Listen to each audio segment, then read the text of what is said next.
भारतीय सेना की गजराज कॉर्प्स ने 16,000 फीट की ऊंचाई पर स्वदेशी मोनोरेल सिस्टम तैयार किया है। इस पर सिंधिया ने भारतीय सेना की तारीफ करते हुए लिखा कि प्लीज हमारे चैनल को लाइक और सब्सक्राइब जरूर कर ले। ये स्वदेशी प्रतिभा का प्रमाण है।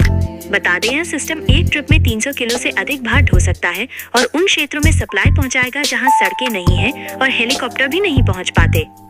अरुणाचल प्रदेश के दुर्गम हिमालयी इलाकों में तैनात भारतीय सैनिकों के लिए बड़ी राहत देने वाला नवाचार सामने आया है।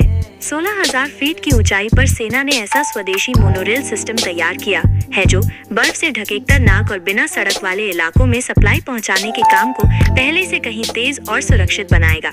ये सिस्टम किसी तकनीकी प्रयोगशाला में नहीं बल्कि सीधे मैदान में सैनिकों की जरूरतों को देखते हुए विकसित किया गया है। केंद्रीय मंत्री ज्योतिरादित्य सिंधिया ने अपने एक्स पर पोस्ट करते हुए इस स्वदेशी मोनोरेल सिस्टम की सराहना की और इसे भारत की इंजीनियरिंग क्षमता और आत्मनिर्भरता का उदाहरण बताया। यह सिस्टम अरुणाचल के कमिंग सेक्टर में गजराज 4 कॉर्प्स द्वारा विकसित किया गया है। ये मोनोरेल एक ट्रिप में 300 किलो से ज्यादा भार ढो सकती है, जो भोजन व गोला बारूद और जरूरी उपकरणों को बेहद कठिन स्थानों तक पहुंचाने में अहम भूमिका निभाएगा। हेलीकॉप्टर जहां नहीं पहुंच पाते वहां ये सिस्टम अब सेना की नई ताकत बन गया है। कठिन इलाकों में सप्लाई की बड़ी चुनौती। आप अभी तक चैनल को सब्सक्राइब नहीं किए हैं तो प्लीज हमारे चैनल को लाइक और सब्सक्राइब जरूर कर ले। अरुणाचल प्रदेश के कई दूरस्थ क्षेत्रों में न तो सड़कें हैं और न ही पारंपरिक वाहन चलाने की कोई सुविधा। संकरे पहाड़ी रास्ते, टूटते पत्थर, अचानक बदलता मौसम और कम ऑक्सीजन स्तर सैनिकों के लिए बड़ी समस्या रहे हैं। कई बार उन्हें भारी सामान अपनी पीठ पर लादकर लंबे ऐसे इलाकों में एक छोटा सफर भी काफी जोखिम भरा और समय लेने वाला साबित होता था। मोनोरेल कैसे बदलेगी सप्लाई का तरीका। गजराज कॉर्प्स द्वारा तैयार किया गया ये मोनोरेल सिस्टम अब इन सभी चुनौतियों को काफी हद तक कम कर देगा। ये तेज, सुरक्षित और ऊर्जा किफायती तरीका है जिससे आगे की पोस्टों तक आपूर्ति पहुंचाना बेहद आसान होगा। सेना का मानना है कि इससे न सिर्फ समय की बचत होगी बल्कि सैनिकों पर बोझ भी कम होगा और ऑपरेशन के दौरान जोखिम भी घटेगा। जरूरत पड़ने पर ये सिस्टम घायल जवानों को निकालने यानी कैजुअल्टी इवैक्यूएशन में भी मदद करेगा।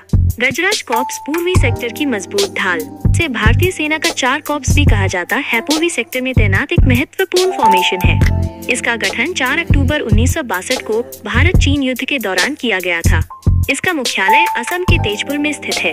ये कॉर्प्स पारंपरिक लड़ाकू ऑपरेशनों के साथ साथ काउंटर इंसर्जेंसी मिशनों की भी जिम्मेदारी संभालती है। इसमें 71 mountain division, 5 ball of fire division और 21 रेल हॉर्न डिवीजन शामिल हैं। ऊंचाई वाले क्षेत्रों में सैनिकों के रहने के लिए ये कॉर्प्स विशेष ग्लेशियर हट भी विकसित कर चुकी है। स्वदेशी तकनीक से बड़ी सेना की ताकत सेना द्वारा तैयार किया गया यह मोनोरेल सिस्टम भारत की स्वदेशी सोच और नवाचार की दिशा में बड़ा कदम है। ये न सिर्फ आत्मनिर्भर भारत अभियान को मजबूत करता बल्कि ये साबित करता है कि कठिनतम परिस्थितियों में भी देश की सुरक्षा व्यवस्था नए समाधान खोज सकती है। अरुणाचल प्रदेश के कमिंग क्षेत्र में इसकी तैनाती से पूर्वी सीमाओं पर लॉजिस्टिक क्षमताएं कई गुना बढ़ जाएंगी। विशेषज्ञ मानते हैं कि भविष्य में ये सिस्टम अन्य उच्च हिमालयी क्षेत्रों में भी उपयोगी साबित हो सकता है। ये जानकारी अच्छी है तो प्लीज हमारे चैनल को लाइक और सब्सक्राइब और शेयर जरूर कर ले। जय श्री राम जरूर लिखे।